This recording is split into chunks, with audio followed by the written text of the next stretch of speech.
In the decade before the world went to war again, Canada was a nation caught between vast potential and harsh economic reality. The 1930s had not been forgiving. When the Great Depression struck in 1929, Canada was hit harder than almost any other Western country. Not because of political instability or financial mismanagement, but because its economy rested on a fragile foundation: raw exports. Wheat from the prairies, timber from British Columbia, fish from the Atlantic, minerals from the Shield. These industries had created wealth during boom years, but they left Canada deeply exposed to global price fluctuations. When world markets collapsed, the bottom fell out. By 1933, wheat prices had plummeted by more than 75%. Entire prairie towns faced devastation. Farms failed by the tens of thousands. Dust storms, wheat rust, drought, and debt piling on top of weak global demand. Unemployment reached 30% nationwide. In some regions, it was even higher. Factories that had once hummed with activity in Toronto, Montreal, Hamilton, and Windsor fell silent. A quarter of all Canadian industrial production vanished in just 4 years. But beyond the statistics was something deeper: a sense of stagnation. Canada had no large-scale heavy industry like the United States, no vast financial clout like Britain, and no national strategy for economic mobilization. It was a middle power with middle-sized ambitions, struggling inside a global economic storm. The government tried relief programs, public works, and wage supports. But Ottawa was constrained by debt, and by a political culture still fearful of deficit spending. In the early 1930s, Canada was not yet a nation that believed the state could reshape the economy. That idea had not been born. It would take a war to create it. Yet beneath the hardship, something else was forming. An industrial seed waiting for ignition. Throughout the 1930s, small clusters of Canadian manufacturing grew quietly in the shadows of depression. Tool and die shops in Ontario, small aircraft workshops in Quebec, railcar builders, steel mills, telegraph producers. They were modest, but they represented capability, skills, infrastructure, potential. And there was one more factor shaping Canada's future: geography. The Canadian economy sat directly beside the world's largest industrial powerhouse, the United States. That proximity meant that when war came, Canada could integrate rapidly into a North American production chain unlike anything Europe possessed. Still, few could have predicted what was about to happen. In 1939, when Germany invaded Poland, Canada was still a country climbing out of the worst economic crisis in its history. It had no mass military industry, no massive factories capable of producing tanks or aircraft in substantial numbers, and no tradition of centralized economic planning. But in accepting the reality of war, Canada was about to undergo one of the greatest economic transformations in modern history, one so rapid and so complete that historians still call it a miracle.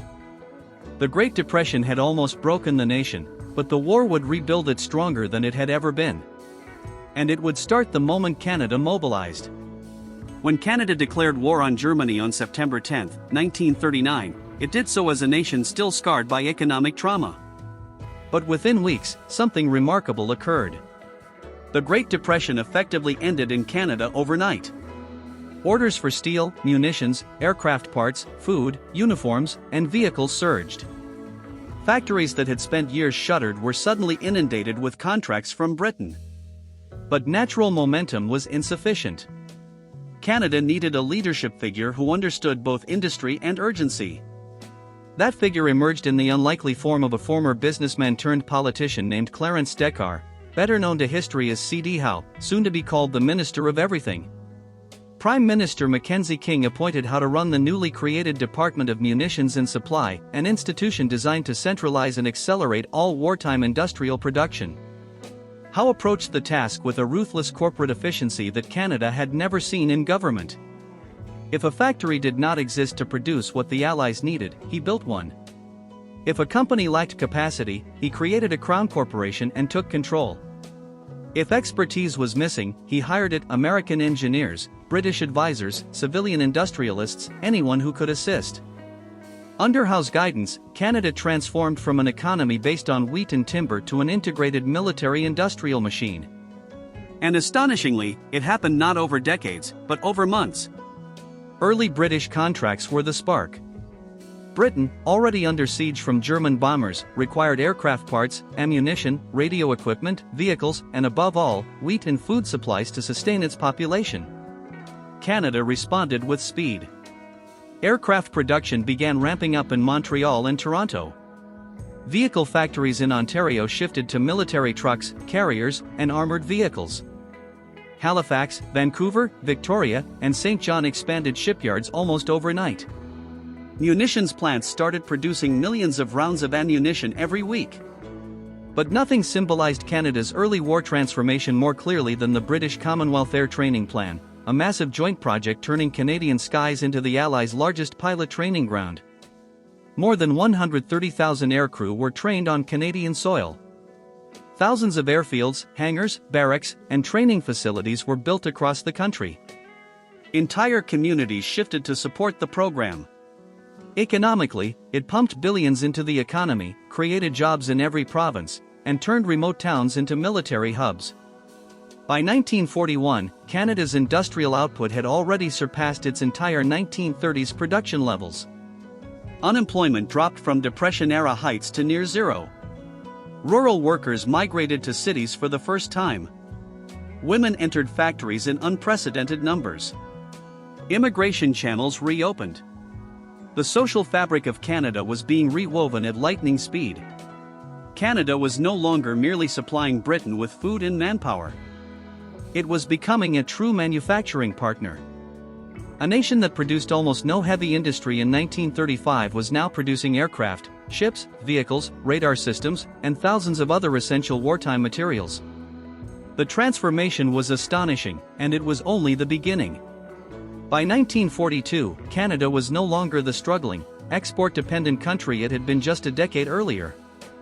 It had become something new, something no one had predicted, a top-tier industrial power. The numbers alone tell the story. Within 3 years, Canada's total industrial output had multiplied several times over, making it the fourth largest producer of Allied war material, behind only the United States, the Soviet Union, and the United Kingdom. This transformation astonished even seasoned economists. The Canada of the 1930s had no tank factories, no aircraft assembly lines capable of mass production, and almost no naval shipbuilding capacity outside a few coastal yards. But wartime necessity and Howe's iron-fisted administration changed everything. Factories sprang up across the country. In Ontario, the automotive heartland became the backbone of armored vehicle production. Windsor, Oshawa, and Toronto produced vast fleets of military trucks and the iconic Universal Carrier, nicknamed the Bren Gun Carrier. Even Canadian tank designs, such as the Ram and later the Grizzly, rolled off production lines. Meanwhile, Montreal blossomed into a global aviation hub. Factories there produced trainers, fighters, bombers, and parts for British aircraft. Canadian workers built thousands of Hurricanes, Mosquitoes, Lancasters, and Harvards under British license. The speed of production was so efficient that British officials repeatedly remarked that Canada was outperforming many British factories in both quality and consistency. Munitions output, previously almost non-existent, grew into a world-class industry. By 1943, Canada was producing more than 800 million rounds of small arms ammunition annually alongside artillery shells, bombs, and explosives. Crown corporations such as Victory Aircraft, Polymer Corporation, and Searle Steel became symbols of state-driven industrial success, created from nothing and immediately put into full wartime service. Shipbuilding was another miracle. Before the war, Canada produced only a handful of large vessels each year. By 1943, Canadian shipyards launched hundreds of merchant ships and dozens of naval vessels, including the corvettes that formed the backbone of the Royal Canadian Navy's Atlantic Escort Fleet. The speed at which Canadian workers learned shipbuilding, many of them farmers or fishermen just months before, was astonishing. But perhaps the most dramatic shift wasn't technological. It was social. Women entered the workforce in unprecedented numbers. In 1939, Canadian factories employed about 600,000 women. By 1943, that number doubled as women filled roles in aircraft assembly, munitions production, welding, machining, and electronics. They became the hidden engine of the war economy, balancing dangerous industrial labor with household responsibilities. Indigenous workers, long marginalized in Canadian society, were recruited into factories, mines, and construction projects. Immigrants who had struggled during the Depression found steady work and new purpose. The war blurred old social boundaries, creating a labor force unlike anything Canada had known. Geographically, the entire nation changed shape. Cities swelled overnight.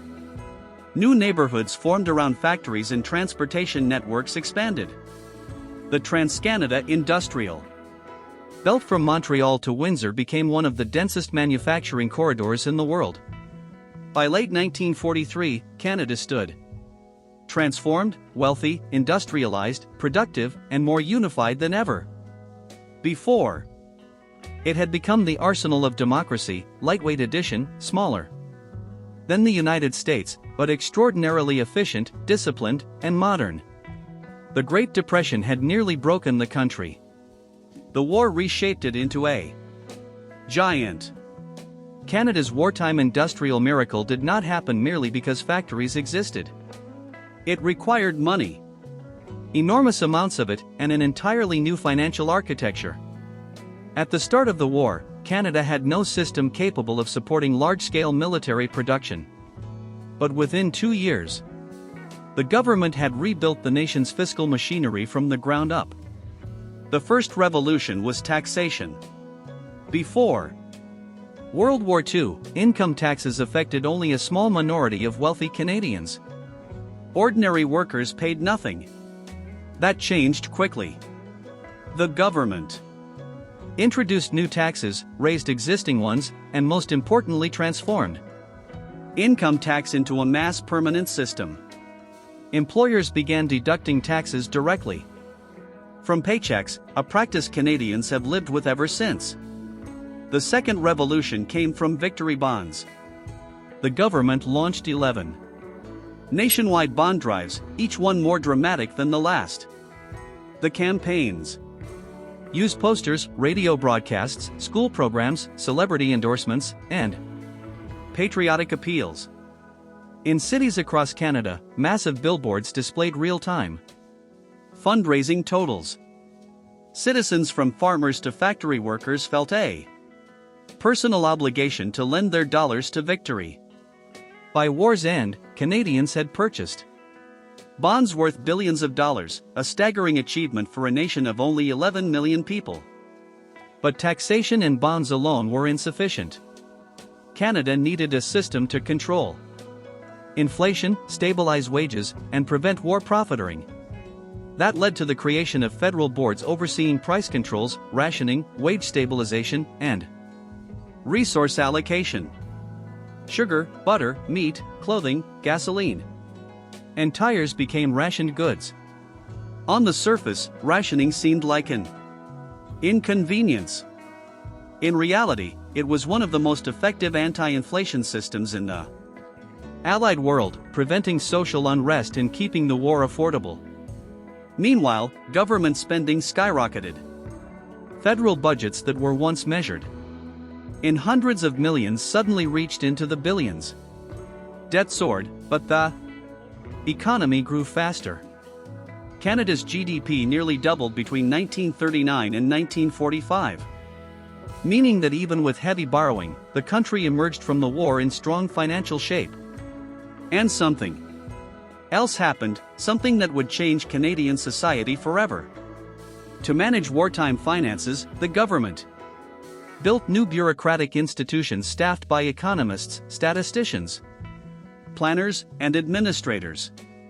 These professionals created systems for managing pensions, benefits, tax collection, unemployment insurance, and post-war planning. During the war, these were emergency structures. After the war, they formed the backbone of the modern Canadian welfare state. Without World War II, there would be no Canada. revenue agency, no centralized financial regulation, no universal social programs, and no large-scale federal-provincial cooperation on welfare and taxation. In short, the war forced Canada to invent a new kind of government, one capable of guiding the nation through crisis, stabilizing the economy, and planning for long-term national development. By 1943, Canada had not only financed a massive war, it had reinvented the Canadian state itself. The country emerged with a stable currency, a strong bond market, a modern taxation system, and one of the most sophisticated financial administrations in the world. Canada had learned how to pay for war. Soon, it would have to learn how to pay for peace.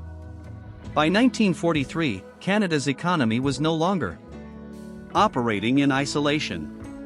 It had become a fully integrated partner within a vast Allied supply network, one that linked North American factories, British military needs, and global logistics into a single war machine. Canada was smaller than the United States, but its efficiency, discipline, and flexibility made it indispensable. The foundation of this cooperation was the Hyde Park Agreement of 1941. At first glance, it seemed like a simple economic pact. In reality, it was a masterstroke that saved both nations from immense financial strain. The United States agreed to rely on Canada for specific categories of military goods, vehicles, artillery, optical equipment, raw materials, so that both economies could avoid unnecessary duplication. In exchange, Canada received access to American supplies, technologies, and industrial support. The agreement did more than increase output. It tied the Canadian and American economies together permanently. Transportation, logistics, and procurement systems became synchronized. Factories in Windsor built components for Detroit. Canadian mines supplied American tank foundries. American refineries powered Canadian shipyards. It was the moment when Canada fused itself into the North American industrial ecosystem and integration that continues today. At the same time, Canada played a unique role in Allied aid. Unlike the U.S. Lend-Lease system, which supplied allies on credit, Canada introduced its own program, mutual aid. Under mutual aid, Canada shipped an astonishing $4 billion worth of materials to Allied nations. Nearly all of it free. For a nation of just 11 million people, this was an extraordinary sacrifice. What did Canada send? Almost everything. Food.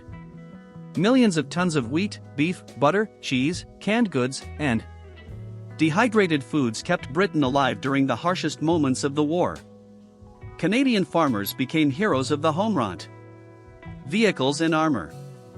Hundreds of thousands of trucks, carriers, and armored vehicles, including the famous Universal Carrier and ram tank chassis. Ships, corvettes, frigates, and merchant vessels built in Halifax, St. John, and Vancouver supplied Allied naval fleets and the merchant convoys of the Atlantic. Aircraft. Canadian factories produced more than 16,000 military aircraft, including Mosquitoes, Lancasters, and Harvards that trained thousands of pilots. Electronics and radar. Canadians developed cutting-edge radar equipment, communications devices, and optical instruments. These systems became vital in anti-submarine warfare and night bombing campaigns. Uranium. A secret contribution. One of Canada's least known wartime contributions was uranium. The El Dorado mine at Great Bear Lake became a critical supplier for the US-UK atomic research program, including the Manhattan Project. Without Canadian uranium, early nuclear development would have been delayed or compromised. Canada also supplied raw aluminum and magnesium needed for aircraft frames, specialized steel for tanks, timber for ship masts and crates, and countless essential materials for munitions.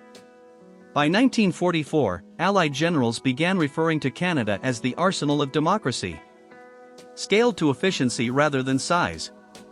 In plain terms, Canada didn't match the United States in scale, but it often matched or surpassed both the US and Britain in reliability and quality.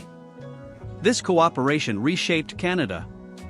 It gave Canadian industries global networks. It gave Canadian scientists and engineers new opportunities. And it cemented Canada's reputation as a dependable ally whose economic contributions were vastly greater than its population might suggest. But as victory approached, the question loomed: what would happen when the war ended? Could Canada sustain itself without wartime demand? That answer would define the next era.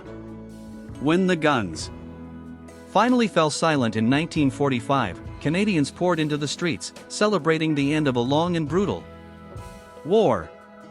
But beneath the joy, government economists were terrified. The war economy had been operating at full throttle for 6 years.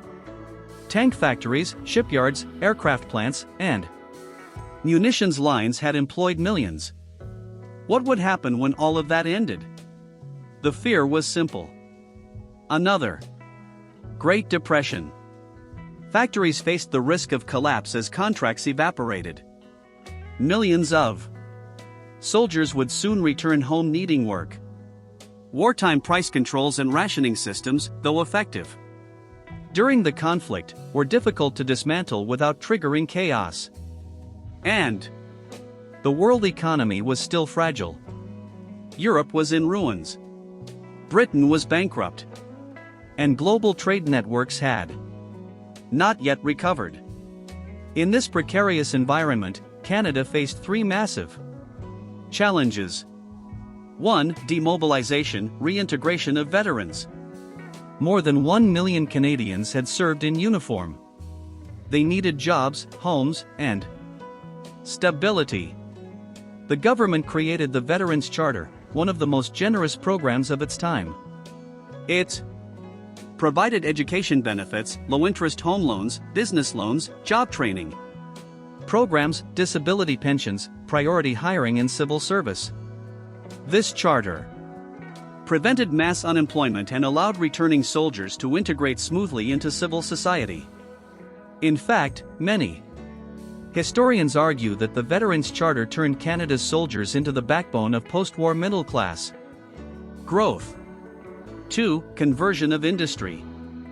Factories that had produced weapons now had to build refrigerators, cars, tractors, radios, and consumer appliances. This conversion was not simple.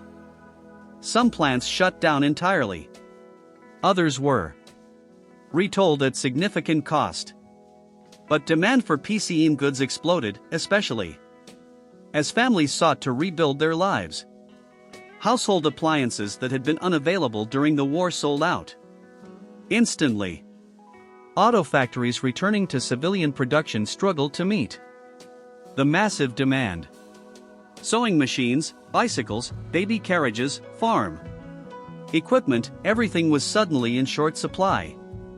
Industrial diversification saved Canada from a post-war crash. 3. Inflation and rationing shock. When rationing ended and wage controls loosened in 1946, prices surged. Inflation spiked to double digits. Housing shortages became severe as returning soldiers started families, triggering the baby boom, which would reshape Canadian society for decades. Cities like Toronto, Vancouver, Ottawa, and Montreal exploded outward as new suburban developments replaced farmland. But after 12 to 18 months of turbulence, the Canadian economy stabilized. And then something unexpected happened. Canada enters a boom instead of a recession. Why? 3 reasons. First, global demand for raw materials skyrocketed as Europe rebuilt. Canadian wheat fed starving nations. Canadian nickel-powered steel mills. Canadian uranium-fueled early nuclear research. Canadian lumber rebuilt cities across Europe. Second, Canada had a modern industrial base, factories, rail systems, ports, engineers, trained labor, built during the war and now repurposed for prosperity. Third, government policies, veterans benefits, housing programs, tax reforms created a stable consumer economy. Middle-class purchasing power surged. Suburbanization and infrastructure projects created millions of jobs. By 1947, Canada had avoided the feared economic collapse. Instead, it entered one of the strongest and longest economic expansions in its history. The war was over, but its economic legacy was only beginning to unfold. As the late 1940s unfolded, something remarkable happened. Something few economists had predicted during the uncertain final months of the war. Instead of a recession, Canada entered an era of explosive growth. War had rewired the economic DNA of the country. Now in peacetime, those changes ignited a transformation that touched every corner of Canadian life. The first spark was global demand. Europe was starving for raw materials to rebuild shattered cities, factories, railways, and ports. Canadian wheat, lumber, nickel, copper, aluminum, and energy found eager buyers abroad. Within just a few years, exports surged far beyond pre-war levels, creating a reliable revenue stream that stabilized the national economy. At the same time, Canada already possessed something most nations lacked: a modern industrial base, built at record speed during the war and now repurposed for peacetime prosperity. Automobile factories that once produced Bren gun carriers began rolling out cars for young families. Aircraft factories shifted to civilian aviation parts. Shipyards moved from corvettes to cargo vessels. Electronics plants that had produced radar equipment pivoted to radios and eventually televisions. Behind this surge was an explosion of domestic demand. Canadian families had spent 6 years under rationing, shortages, and wage controls. When wartime restrictions ended, consumers flooded the market with pent-up desire for new clothing, appliances, vehicles, and entertainment. Companies could barely keep up. Then came the baby boom, one of the most profound demographic shocks in Canadian history. Returning veterans married young, started families, and bought homes at unprecedented rates. Cities expanded outward in all directions. Suburbs sprouted like mushrooms on the edges of Toronto, Montreal, Vancouver, Winnipeg, Hamilton, London, and Edmonton. This suburban shift triggered an enormous construction boom. New roads and highways, new schools, new hospitals, new power stations, new factories, new home appliances and furniture industries. Canada was not merely expanding. It was reinventing itself socially, geographically, and economically. Another major engine of the boom was immigration.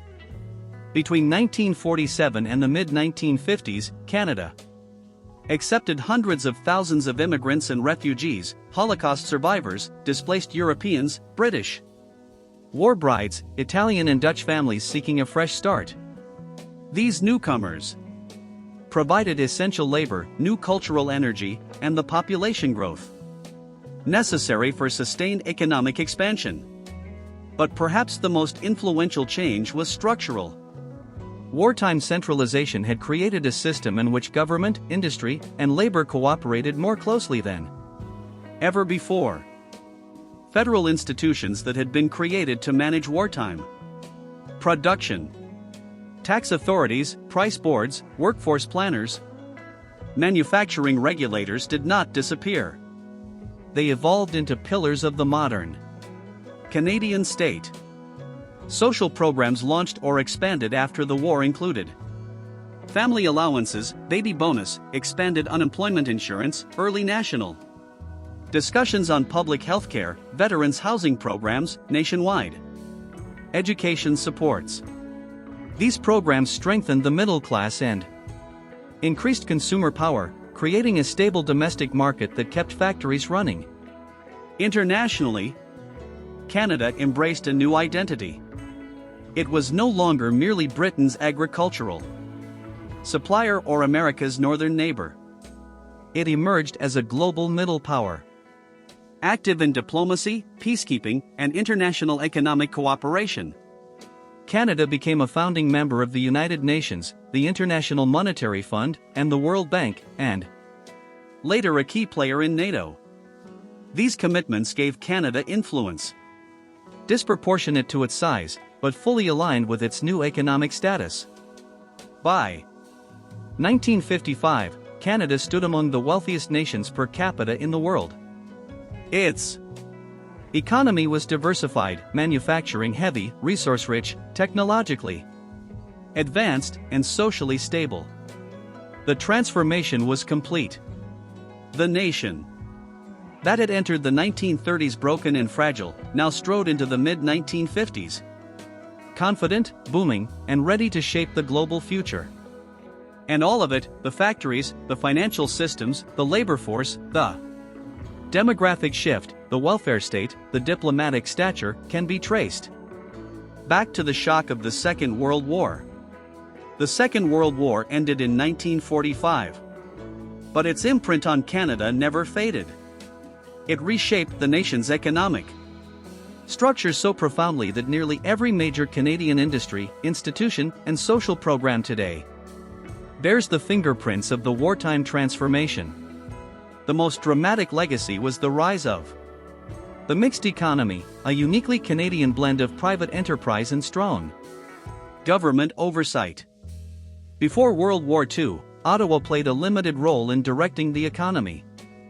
After the war, the idea that government should guide development, regulate markets, protect workers, and stabilize the economy became widely accepted. The tax system alone was revolutionary. Income tax became permanent, mass-based, and essential for funding national programs. Wartime financial innovations such as payroll deductions and national bond campaigns laid the groundwork for modern federal budgeting and the extensive social safety net Canada would build in the decades to come. Just as important was the creation of a permanent industrial base. Before the war, Canada relied heavily on raw exports. After the war, the country boasted aircraft manufacturing, automobile production, electronics, optics, and radar industries, chemical and rubber manufacturing, heavy steel, and shipbuilding, uranium and nuclear science, a massive modern energy sector. These industries did not merely vanish when the war ended. They became Canada's long-term economic pillars. One of the most enduring examples is the nuclear industry. Wartime uranium extraction and scientific collaboration led to the establishment of Atomic Energy of Canada Limited, AECL. The development of the CANDU reactor, and Canada's ongoing role as a global nuclear technology leader. None of this would have existed without wartime industrial momentum. Transportation infrastructure expanded dramatically. Wartime rail lines, ports, and airports became anchors for post-war commerce. Cities like Montreal, Toronto, Vancouver, and Calgary grew around these networks, turning Canada into a continental trade hub. Labor relations also changed permanently. Wartime demand forced employers to negotiate with unions and incorporate fair wages, stable hours, and workplace protections. These patterns persisted after the war, creating one of the most stable labor environments in the Western world. But the legacy was also cultural. The experience of managing a vast war economy gave Canadians confidence that they could solve national problems through cooperation, planning, and innovation. It fostered a collective faith in civic responsibility and in the principle that wealth should be broadly shared. On the international stage, Canada emerged with a more distinct identity. No longer reliant on Britain's markets or overshadowed by the United States, the nation stepped confidently into global leadership roles. Its financial contributions, diplomatic support, and industrial output during the war secured Canada a place in major international institutions and a reputation for dependability, competence, and moderation. Perhaps the most enduring legacy was psychological. The war demonstrated to Canadians that their country, often overlooked and underestimated, could mobilize like a great power, produce like an industrial giant, and govern like a mature democracy. That experience shaped national policy, collective pride, and identity for decades.